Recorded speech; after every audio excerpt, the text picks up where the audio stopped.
All right. Welcome to another episode of Connect and Politic. We're here with a special guest.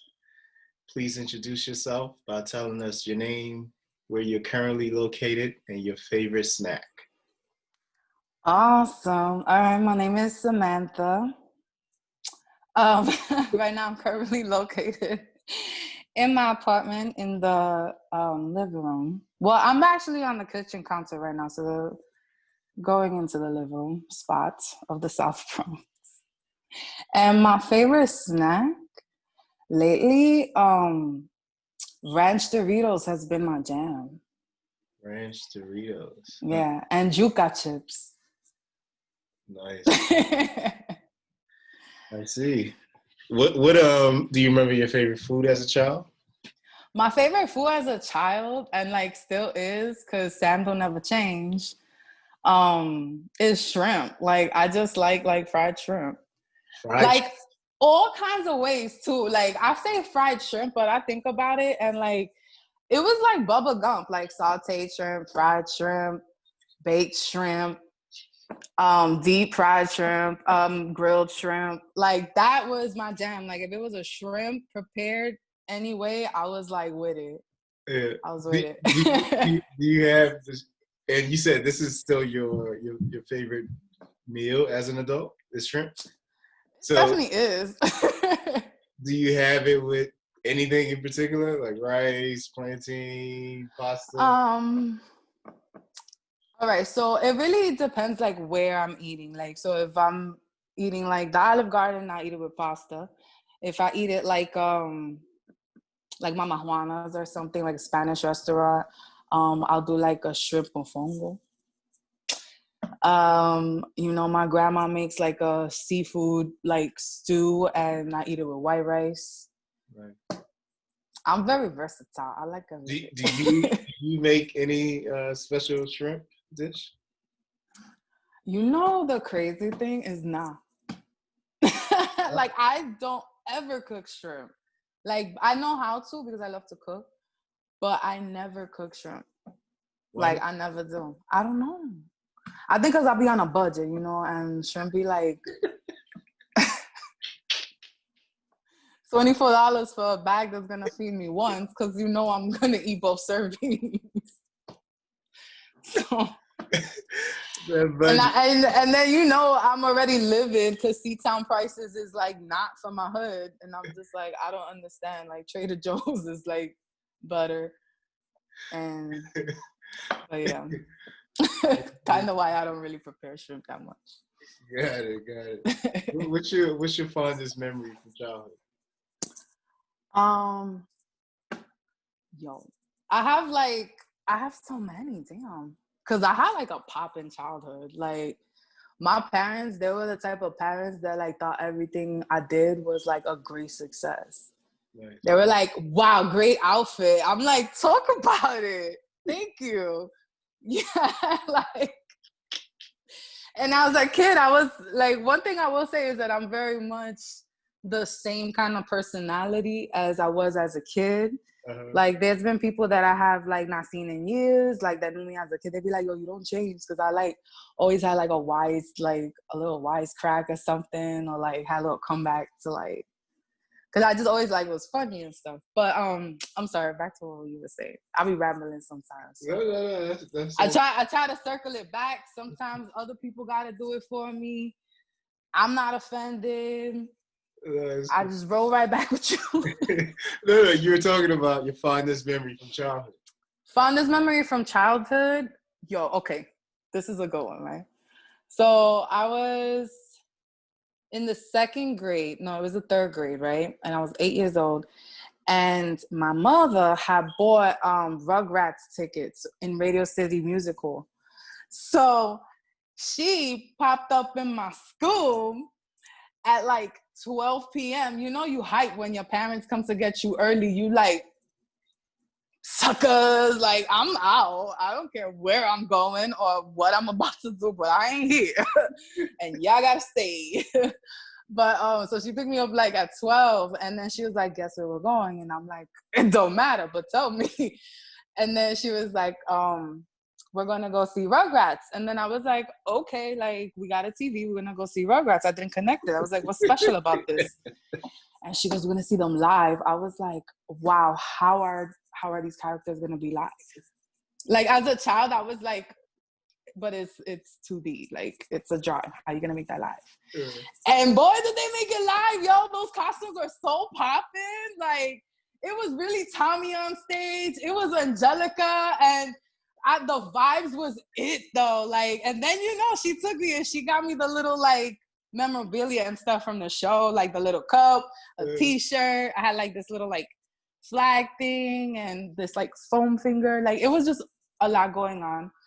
And I'll never forget that because that was like just like the most hype moment of my life. And she was always really good about doing surprises like that for me. Yeah. Like I never saw it coming because I was a little gullible like that. Even though she consistently did stupid surprises, like the same ones all the time. And I would still be surprised. Like, I never thought you would do this. Wow. So are you still a Rugrats fan? Not really. Like, I respect the whole I'm a fan. I'm a fan. But I'm not really gonna sit there and watch it. Like, yeah. No, but like I'll get a T-shirt. Nice. Something with Reptar. Do you miss anything about being a child? Everything. The biggest thing is like not having to pay bills, pay rent, be scared that you can't afford things, because what was money when you were a child? Like you didn't even know what money was, you just know you had to trade it to get something you wanted. That was like, for me as a child, that was like to the extent what I understood money was something as a trade. I give you this paper, you give me these candies. And but as an adult, like you really know what that means. Like you learned. So as an adult, that's what I miss. But I also miss like I miss how like family just happened for you. Like you didn't have to go reach out to cousins that didn't talk to you, or like have to try out a relationship because they came to your house. Like your aunt brought the kids over, your dad brought your uncle brought his kids, and like, so everything just happened. You didn't have to do anything. And that was good, because for me that felt like that's what life was supposed to be. Like your family's supposed to be like that. You're supposed to be like that with your family, because it didn't seem forced. It felt like that was a natural way of life. Like, is that we all super tight and we all stay together.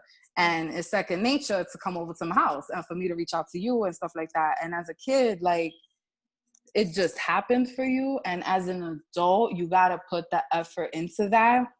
And it's not that I don't like doing that, but it's that you don't know what the reaction's going to be, because you're putting yourself in these kind of like testy waters now. Like, what is the reaction gonna be? Maybe they're not gonna want to be cool with me, or like maybe we just don't vibe, or like, just so many like little things like that when you're trying to like, it's just different as a child, where you just naturally like just happens for you. Yeah.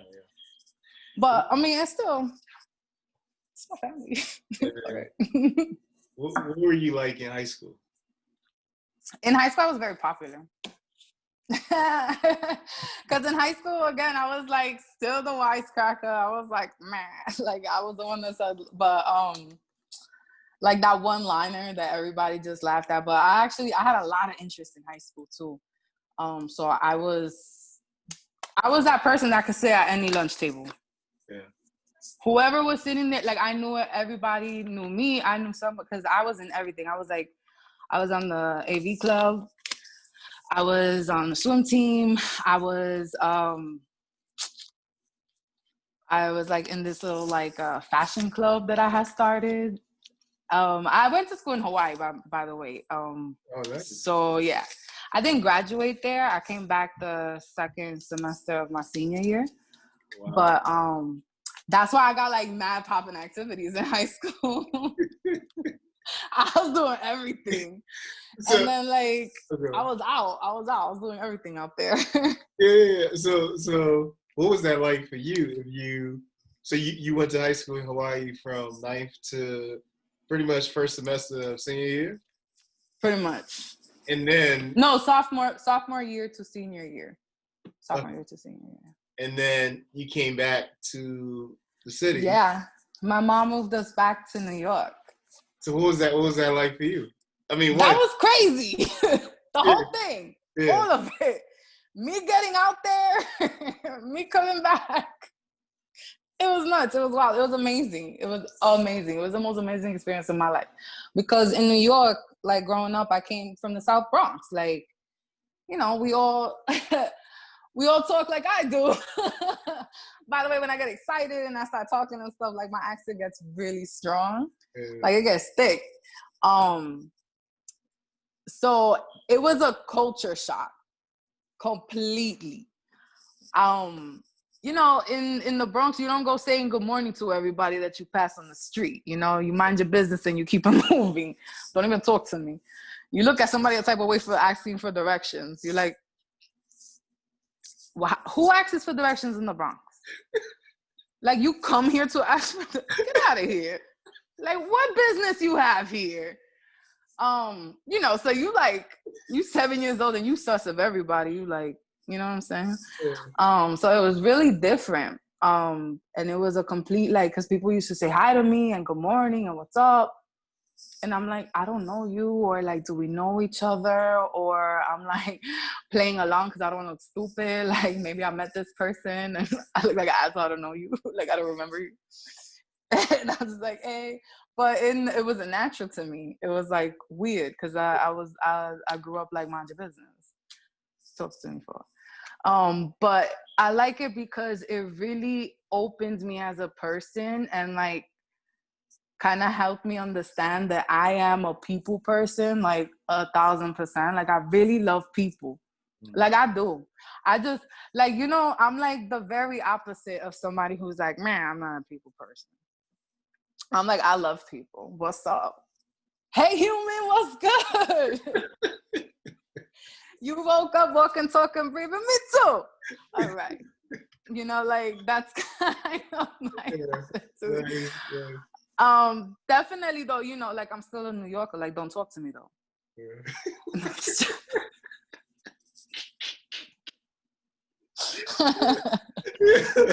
Yeah. I can only imagine you. You know, the energy, that youthful exuberance. It was wild. I can imagine. It was. I feel like you landed in Hawaii and just took over the island. You know, like your high school. I kind of did. And then they were like a little bit aggressive when I got there because, you know, hearing that you from the Bronx and they're just like, she gonna start shit with everybody. I'm 5'8", you know, like I'm not a shrimp either. And, you know, like I'm chilling, but like I'm very observant. So I'm a little bit reserved when I start things off. I go with my best foot forward when I got to talk to somebody and like introduce myself. But before that happens, I definitely observe the situation first. Because, you know, you got to. You don't go nowhere without thinking about what you're about to do. Like, just jump into, no, relax. Yeah. So that's what I was doing. People thought I was better than them because I was from New York. People thought already I was going to be aggressive. And I'm like, yo, man, relax. I'm already scared because I'm on an island. I didn't even live on Manhattan, okay? I lived in the Bronx. Yeah. So I wasn't on an island, okay? And like now I'm surrounded by water. And where I'm going to go? You think I want to start problems with somebody I'm stuck on an island with? No, I do not want to fight you. I mean, if you swing, I'm going to swing back. But what I'm saying is that we don't got to do this. I don't know how long I'm going to be here. And we stuck on this island together. Like, that's kind of how I saw it when it came to confrontation with people. Like, yo, man, we stuck on this damn island together. So how do you think, no. How do you think that childhood helped, you know, I mean, you had a childhood partially in New York and then partially in Hawaii. How do you think it helped groom you into the person you are today? I think that just it was kind of living two completely different lives. Because I went from going to school in a building to now going to school and the hallways are open. There's no walls. It's all outdoor. Wow. And there's like beautiful plants and beautiful animals in my school. Like, that's crazy. Like, you think, like, all right, what if you went to school and you just like, oh, there's a mongoose like running across, I'm about to walk to my English class. Like, nah, I was like, what? Where am I? But I loved it because I met people from everywhere. The reason that I got to Hawaii was because my mother had remarried and my stepfather was in the Air Force, and he had orders to go either to Germany or to Hawaii. My mom was like, relax, just got married and about to go to a whole nother country, and like try telling that to Samantha. Not gonna happen. And I was like, well, actually, y'all should have asked me because you'd have been surprised my answer. But okay, here we are in Hawaii. So you would have picked Germany? I would have picked Germany because, you know why I would have picked Germany? Let me stop playing myself, because I was 14 at the time and I'm like, yo, I heard you could drink at 16 and we about to get lit. Like, that's why I wanted Germany. I see.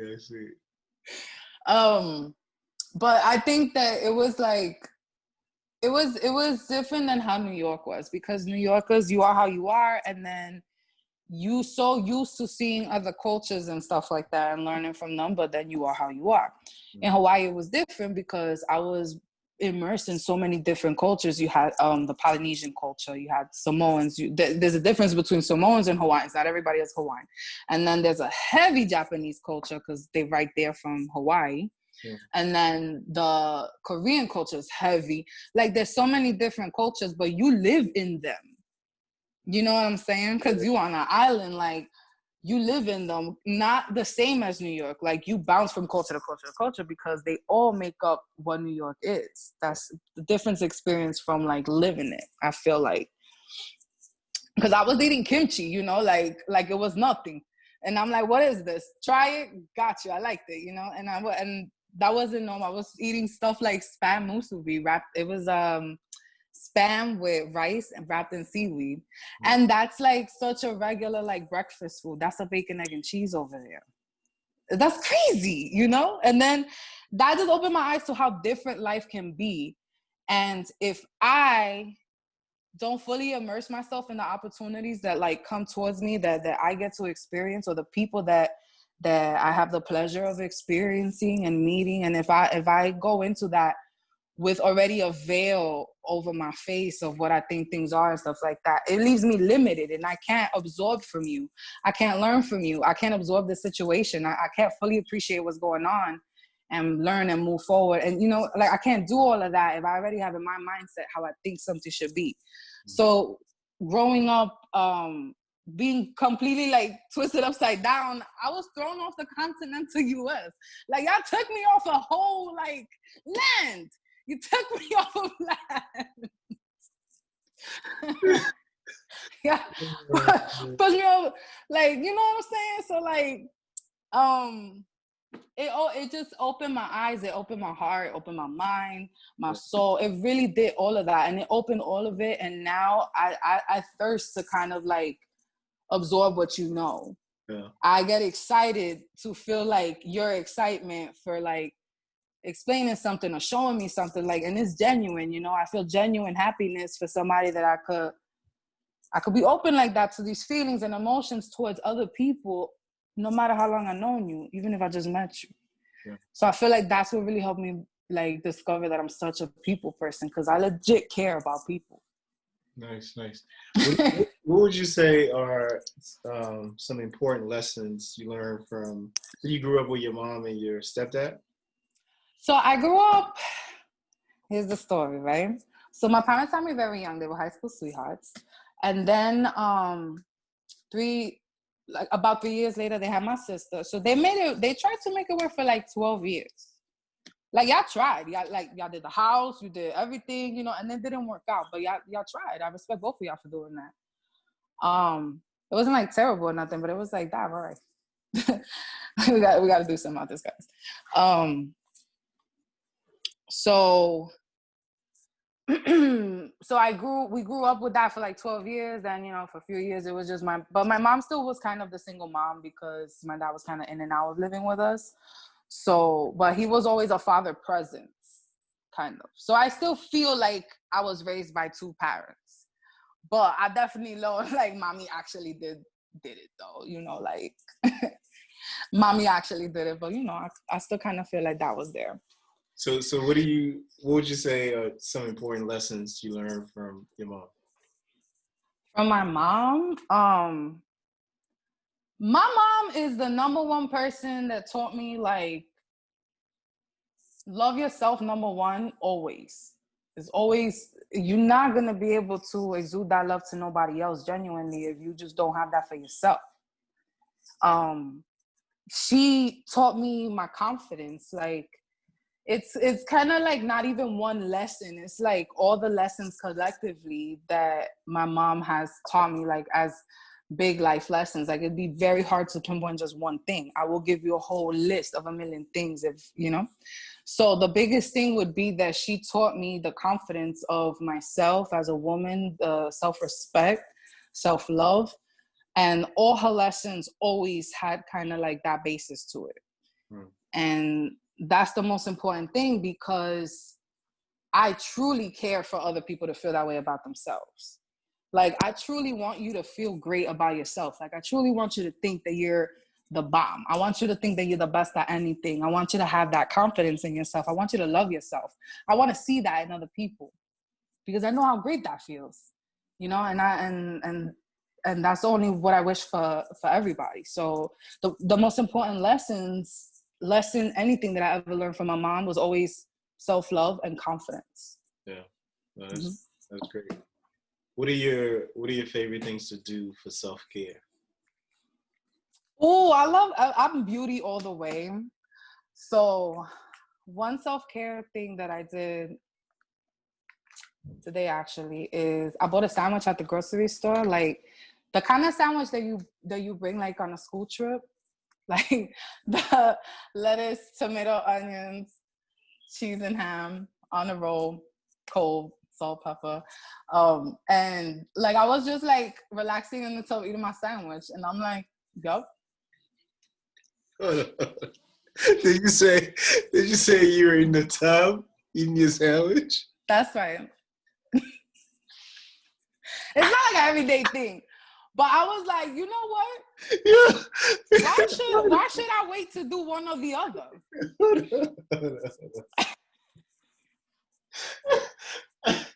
I don't even know where to start. Is this something you've ever done before? And Not really. Like, how does it work? It's just an example of things that I would do for myself to relax and self-care. So you went to the grocery store, right, or the bodega. Got my sandwich, right? Got my little juice and everything. And then I'm like, damn, I'm starving, but also I need to like sit down and I need to take like a nice hot bath and relax, because I stand all day. So I'm a concierge. So I stand all day on my feet. And then I don't like sitting next to nobody on the train. So I'm tired and I'm like, you know, I'm gonna relax. But I'm very hungry. So that's a problem that could be fixed. You got two solutions. Either you take the bath first and then you eat, or you eat and then take the bath. But in 2020, I'm going to indulge in places where I can. So we're going to do both at the same damn time. Gotcha. Oh, man. The imagery. I mean, that's I've never even imagined it. Have you seen it anywhere, or this is just something? I figured you ever seen somebody like on TV and stuff, and they sitting in the tub relaxing, and they got like a glass of wine. Yeah. But yeah, so if you don't drop your sandwich in the tub, like, why not?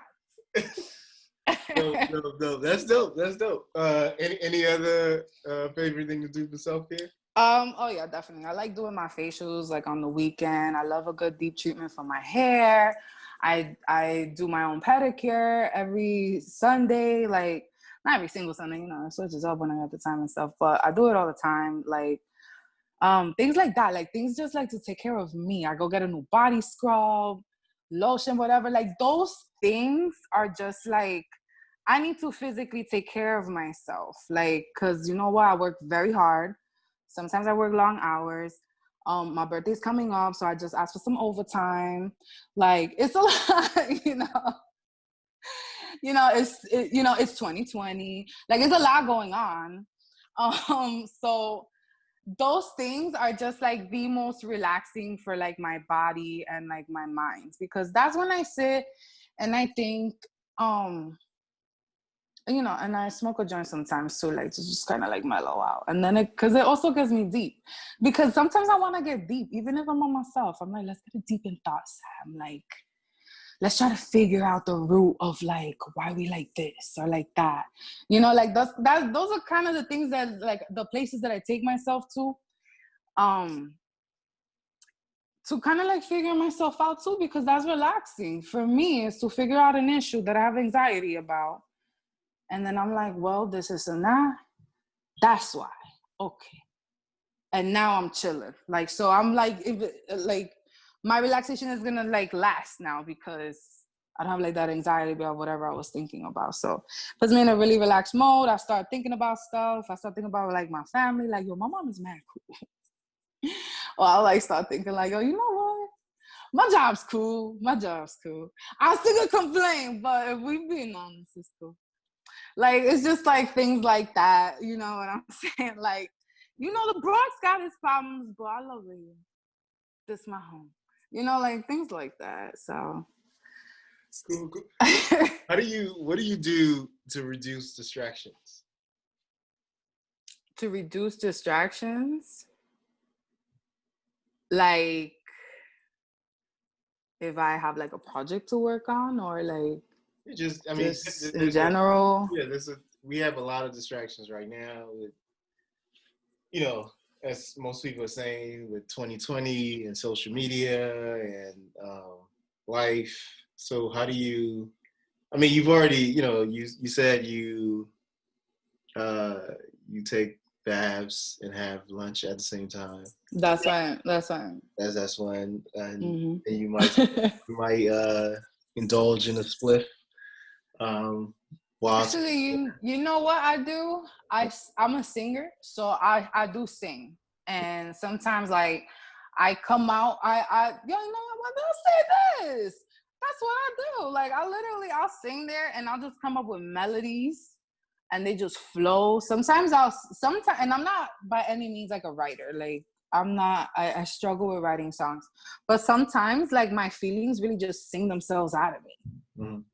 And that really does always make me feel better. That actually calms my anxiety when I sing. Do you ever record yourself singing? Yeah, my Instagram got a few videos of just stuff that I be freestyling. My phone has a million videos of me freestyling some melodies and stuff, because I come back to them, I write to it, I find the beat, I'll put it, or I meet someone that's kind of like, yo, let's jam. And I'll go and just try to look for that kind of like instrument or sound or whatever, and then try to sing to it, like before we jam, like things like that. And not only does it help to take care of like distractions and everything, but it helps me focus on things and kind of like without really meaning to, like without being so specific and focused on singing, because it's just coming out of me. It's kind of just like also like working its way, things are kind of working themselves out, because as I sing out loud what I'm feeling, I hear myself and I'm like, okay, all right. So it helps me understand myself better. Like, I don't know, man, like singing is like everything. Like, it just does everything for me. Like, it's I can't even explain what singing is to me. Like, and I would say that would have to be the number one thing that could take care of any distraction. I need to focus. I need to like get it together. I need to mellow out. Singing will do it for me most of the time. Have you considered recording an album? Yeah. If I could get it together to write a song. Because, like, if I could really get it together to, like, really write a song, the thing is, I'll be doubting myself when it comes to lyrics. I could sing you a whole song. I could make an entire song right now and not have any word, or use one word. Like on the spot, I can make you a whole song and use one word because I'm not good at words. I cannot just do that like to make an album, but I definitely will make an album. 100% working on that. So you just, so many things that I want to ask about this. So you just said you're not good at words. Do you mean you're not good at words when you're singing, when you're vocalizing? Okay. And Well, then, I'm not good at it because like I don't know what to say next. okay. So the way when we're done with this interview, after the conversation ends, that's how we should close it out. Where you sing something, but don't think about it now. Just and then the other thing is, your is your Instagram public, and do you want to share it with the public? You know what? Let me clean it up a little bit. Okay. I mean, I don't know. People love it all. That's part of the celebrity, like people love. No, you're right. Yeah, no, definitely.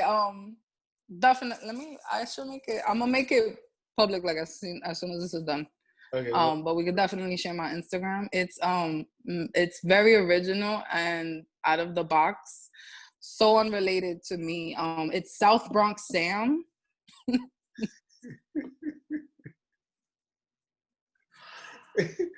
Okay, that's it. South Bronx. That's it. South Bronx. All right.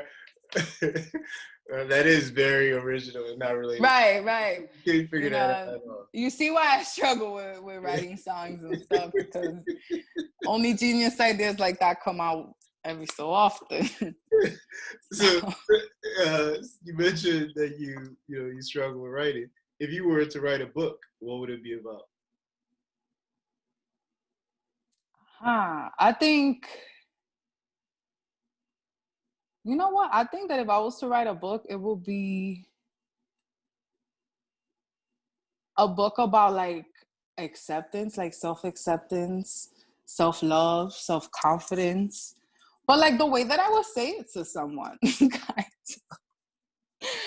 Like, girl, you're not weird, you different. And like I was, You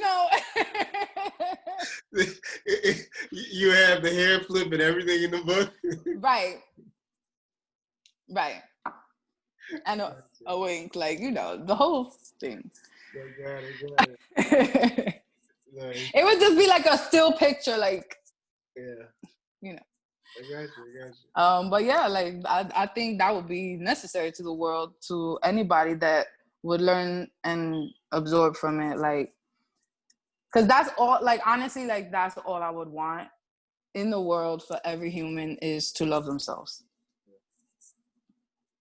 You don't need someone else to love you. I understand that we all want someone else to love us, but like, I don't need it, because I definitely love myself. Like, I know what love is because I got it for myself. And I literally wish everybody in the world would feel that way. Like, for it. So you alluded to this a little, but what do you do in your professional life? And is it any different than what you dream about doing as a kid? As a kid, I thought I was going to be rich. I thought, very different, I'm going to tell you. Because I don't have the pool with the dolphins like I thought I was, or the Hello Kitty like style mansion. Nice. So very different, let me tell you. It did not turn out like that. It's still early. You still got time. You still got time. Honestly, I was saying this the other day, actually. I said it to my sister. Because my sister, I love my sister. Like, we're so close. She's 3 years younger than me. But my sister, like, she's still, like, fascinated by her big sister. And that, like, that's, like, we getting older. Like, she's 27, I'm about to be 30. And, like, she still looks up to me. And that's, like, the best feeling.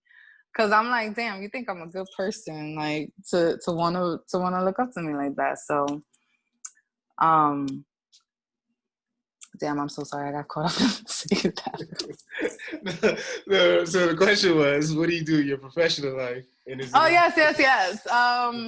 My professional life is when it comes to like working with people, it's definitely what I saw myself doing as a kid. Like whatever it was, yes. The hair and makeup, definitely saw that as a kid for sure. And I'm very happy that my mom didn't let me forget that. And she told me to pursue it. And then I went to school, beauty school, got my license, started doing hair, started working for Redken and all of that. And that woman is definitely the woman that I saw myself like as a kid. Like, and I'm like, not for nothing, but I think the person that I am right now, like the woman that I am, is definitely the woman that I dreamed to be. Like this is who I wanted to be as a child, you know, like I wanted to be caring and loving and open, but also, you know, have my boundaries and able to tell somebody like, you know, like not to get walked over, but also like to be, you know, people that look to me for advice, people that they like my style, like, and I'm just being me. Like the fact that I'm completely myself, definitely I saw myself as a child like fully confident, like, oh, this is me. So like I turned out to who I thought I was. And like professionally, not 100%, because not even up to like last year I even thought I was gonna be doing this. I have a union job. Like I work 32 BJ. Like my position is technically like, you know, like a lobby starter. So it's definitely not something I saw myself doing at all. But I like it. The people part is what I saw myself doing too. Like, but I like it. Nice. Is there something on your bucket list you want to learn or do? Yes. I wanna. Actually, that's too small. Let me tell you a good one off of my bucket list. For some reason, like I always wanted to go back to Hawaii, and I have to go back to like this. It's just this like magical spot that I really found on my own, and I just had like a whole moment there. And so like my bucket list is to like move to Hawaii, like towards the end of my years. Not that much towards the end, like maybe like 50, 60, you know. But like I just want to be in that spot again. Like I want that feeling again. Maybe not that exact spot, but like my bucket list is to like definitely end up there again. Yeah. For sure. It's good stuff. Is there anything you want to unlearn?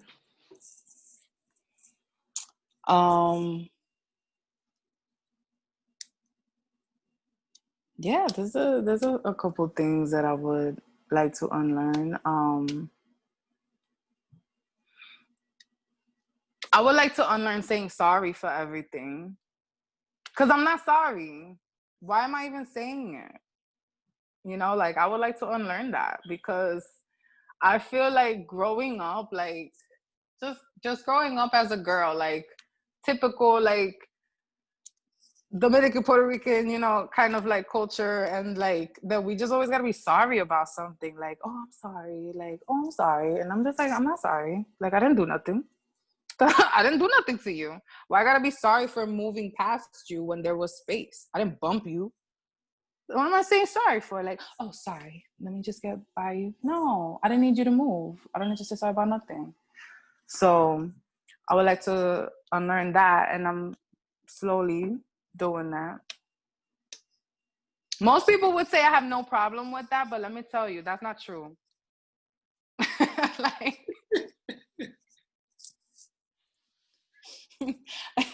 it took a lot to get to that point that I told you what you got, like what I had to tell you. But for a little bit, I was like, damn, I'm sorry, like trying to think about you. And I'm like, no, I'm not sorry. Yeah. People would tell you the opposite, but I'm telling you, like, the real. Gotcha. Right. Can you think of any advice you give your younger self? Oh, advice to my younger self. Don't let nobody fuck with you.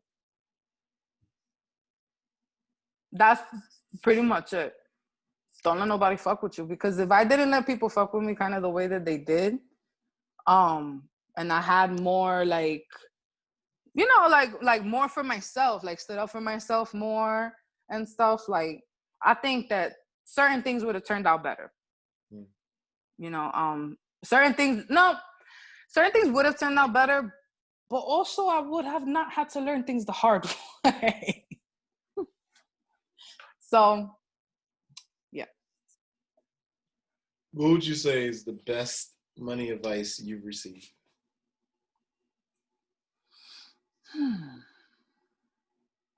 Don't spend more than what you have. That's good. Yeah. Who or where did you get this advice from? My mama.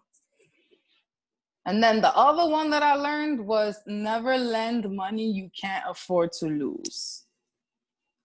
If you ask me for $100 and I could afford to never see those $100 again, you got it. If that's my last $100, I don't got $100.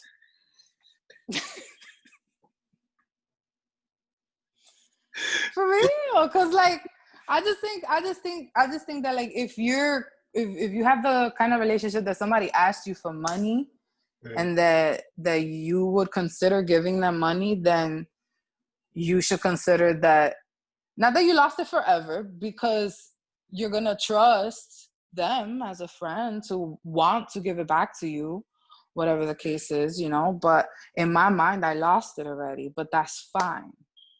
So then when you actually give it back to me, I'm like, wow, man, thank you. Loyalty was good. I'll keep you around, man. Let's go. Come on, buddy. You know, like that's a great feeling. But like, if you don't, I'm like, okay, that didn't kill me this week. Like that didn't kill my pockets, because I already knew what I was doing when I gave it away. True. Yeah. What would you say has been the toughest thing you've had to tackle, and what helped you get through it?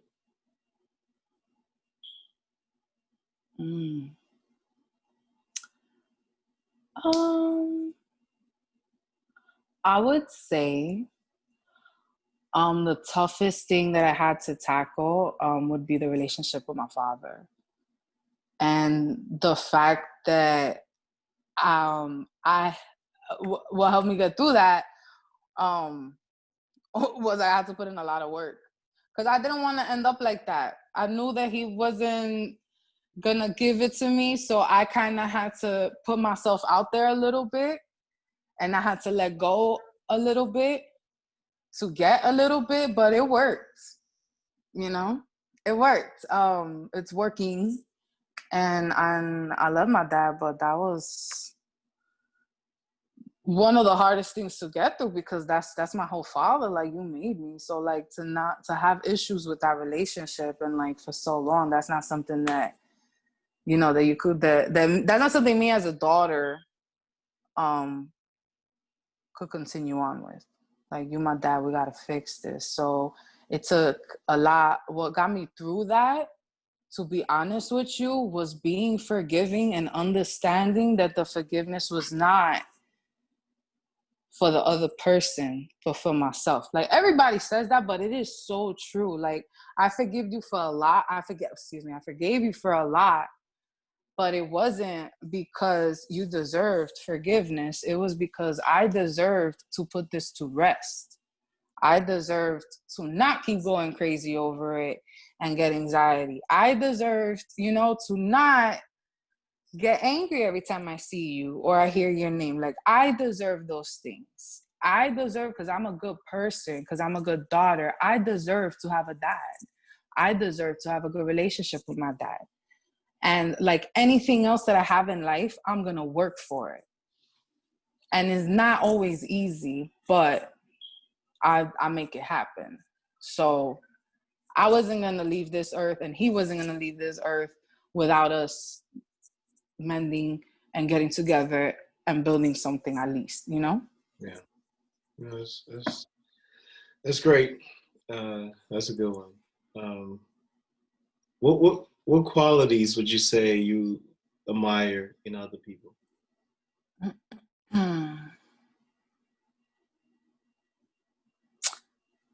Patience.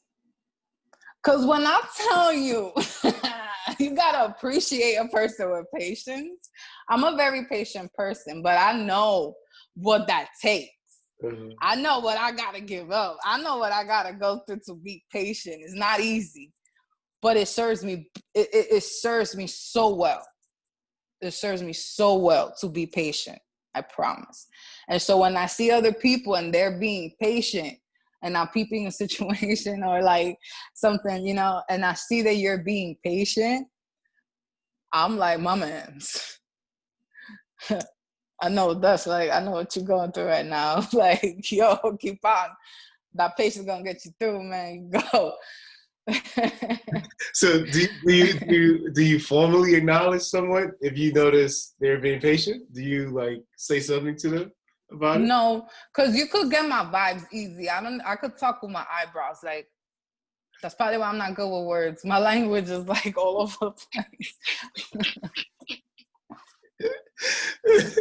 Like, if somebody decided to impress me, I wouldn't even say nothing. I'd be like, I gotcha. I see it. you know, or like a little something. Like, I see you. Yes. No, that's so you're saying you're a patient person. I'm a very patient person. Is this Yes. something you think you were just born this way, or is it something you learn or acquire along the way? I think that I was definitely born this way. Because as a child, I was okay to wait for things that were worth waiting for. I was okay to work with somebody that was getting on my damn nerves and not blow up on them because I wanted to keep them as a friend, or because I knew that we stood together in class and I don't want like any animosity towards us or something, you know, like, so yeah. No, yeah, that makes sense. So like that really, like, it was natural with patience, but I also definitely learned patience. And I think that the biggest key to having patience is understanding. I promise you. If there's a little bit of an understanding to whatever the situation is, or like the person, if you have an understanding, at least with me, is if I could grab some kind of understanding about this, because wow, this is crazy. So I kind of hold on to like whatever I can grab, that little bit. I'm gonna hold on to this little bit of understanding, and this is what's gonna buy you my patience. So the more understanding that you give me, the more patience you're gonna get out of me. So when I need myself to be patient, that's what I kind of keep in mind and try to keep that in check. Yeah. No, that's good. What any red flags that you notice in people that you try to stay away from? Insecurity, absolutely, right away. When somebody got like, when people talk too negatively about themselves, it's not that I don't want to make you feel better, but it's that like, that's a deep insecurity that I don't want to deal with, because you're gonna treat me a way that I don't want to be treated, and I know it's gonna happen, and I know that naturally, like, it's not gonna help itself. It's gonna, so I gotta stay away from you. So like, you're way too insecure, and I can only help build your confidence up to a certain level, because there's a lot of work that you needed to put into it. As a like a person who's in any kind of relationship with you, like, I try. You know, that's the extent that I could do, but you gotta put that work in. Yeah. All right, for a fun question, if you won the lottery tomorrow, what will you do? What would I do if I won the lottery tomorrow? Yeah. First, not tell nobody. First, I'm gonna wait until I get that money in my bank account before I mention a word of anything, because tú nunca sabes. But first thing I would do, pay everybody's debt. Like, pay everybody's debt. Mine's first. And then, like, you know, like my sister, like, not, maybe she has that, I'm not sure, but, you know, like, pay off my parents' house, you know, buy my dad a house, buy my sister a house, you know, like, next to me, acres between us, but around, buy everybody a car so we could go or get places, put college money aside for like, you know, my goddaughter and my niece and my nephew, like all of that. Like I basically want to set people up with things that I don't want you to work for, so that you could focus on doing what you want out of life. Mm-hmm. I don't want you to work for a house. Let me buy you a house, Dad. What else we need? You need to get around. Let me buy you a car, Dad. Like, you know, sis, let me get you a house. Let me get the kids everything. I don't want you to think about these basic needs. I don't want to think about these like survival needs, because I want to give everybody that, so that you can use the tools that I can help provide for you to do what you want to. You know, like if my dad wanted to go back to school, or like if my dad wanted to open a business, or if my dad, you know, like had a dream of, you know, we're still getting closer, so I got to figure out what that is. But like if my sister, like, you know, I know that she's a rapper actually, so I know that she will start hitting the pavement with that. Like she will build her own studio, and she would live there, and, you know, like she would come out with albums. Like I would give my sister the tools, so she don't gotta be stressed out with how she's gonna pay the bills, or how she's gonna keep a roof over her head, or how she, you know what I'm saying? So these are the things that off the bat I would provide everybody, because I want to set you up so that I could go do what I gotta do. Cause I'm gonna leave you. I'm not living life for nobody, but, you know, I'm gonna get you the house. I'm gonna get you whatever you need. You know what I'm saying? Set you up so you chilling, and I gotta go because I got a lot of other things to do. But to answer the question, I'm gonna take care of all my peoples and set them up so I could dip to what I gotta do. Yeah. So speaking of that, what, you know, if you had the situation, what do you want to do, right? Because you're saying, you know, you want to get your sister the house, cars, get the kids college paid for, etc. Mm-hmm. She can actually do what she wants to do, right?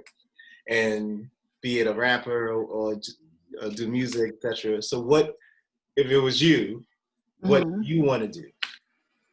Oh man, you know what I would do? Like for real? Like I would start like a whole organization, like for children. Like I would throw myself into some kind of like that, and that would be fulfilling for me. Like something, I don't know yet, like exactly what it like would be, you know, but I would be mixing in all my talents and passions into that. And honestly, like that's what I truly would want to do, is like that would be like fulfilling for me, is to like do something where I could make a difference in more than one person's life, more than my own life. Yeah. You know, like, so yeah, I won the lottery, and now like this is what I want to do with it. Like this is what's gonna help fulfill my soul, is to like let me start signing for a bunch of kids that, because like I grew up in the South Bronx. Like my parents were very good parents. Like I grew up in a great loving household. We had everything we needed and more. And things weren't always perfect. We weren't like rich by any means, but there were definitely kids in my class that had like way less, you know, way less. And like, I wish that there was something more for them. You know, like I wish that there was something more for them. I wish that there was somebody that, or something that could teach them, not just provide for them, but could teach them, you know? Mm-hmm. And like that, I would really love to have the money to do that. And plus, I teach everybody how to sing. Teach everybody how to be like me. Improv 101. Take everybody shopping. No, just yeah. Nice. All right. Is there anyone that you would like to thank or express your appreciation for that you haven't had the chance to yet?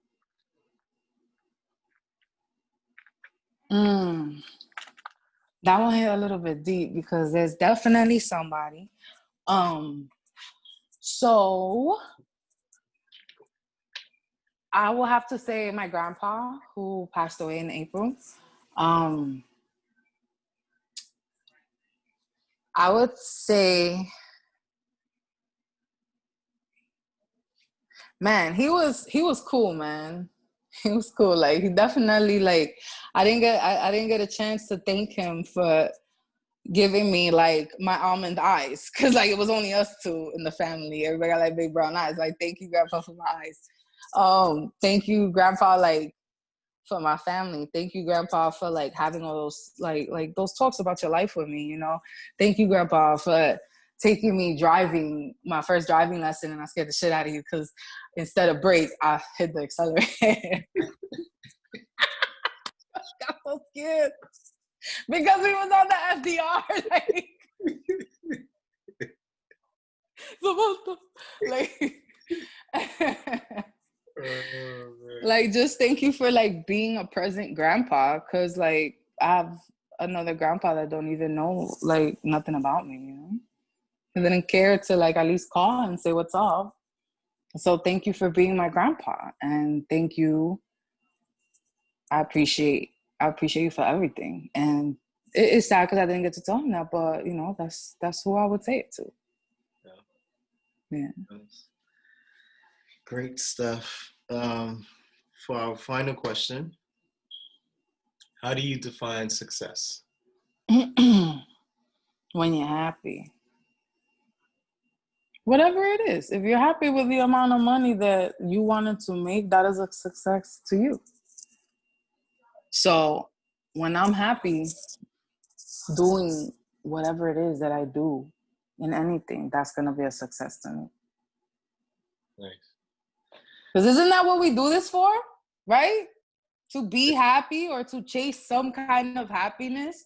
So once you obtain like what you were chasing, then is that not a success? Right? Indeed. It's perfect way to end. We connected, we politic, and we will definitely do this in the near future. Awesome. This was a lot of fun, actually. So before we end, remember you're gonna sing us out. Okay. You know what? I'm gonna sing you my nephew's lullaby. That's perfect. All right. Can I grab a sip of water really quick? Sure. Okay. Just saying because it's like my vocals and stuff, and we got some night. Let me get a sip.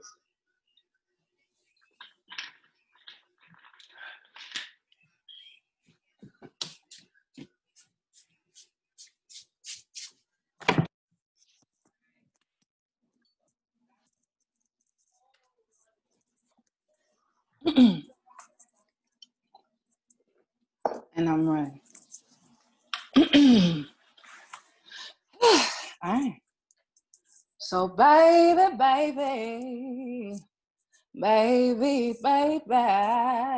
yeah. Won't you tell me all your problems, yeah. 'Cause baby,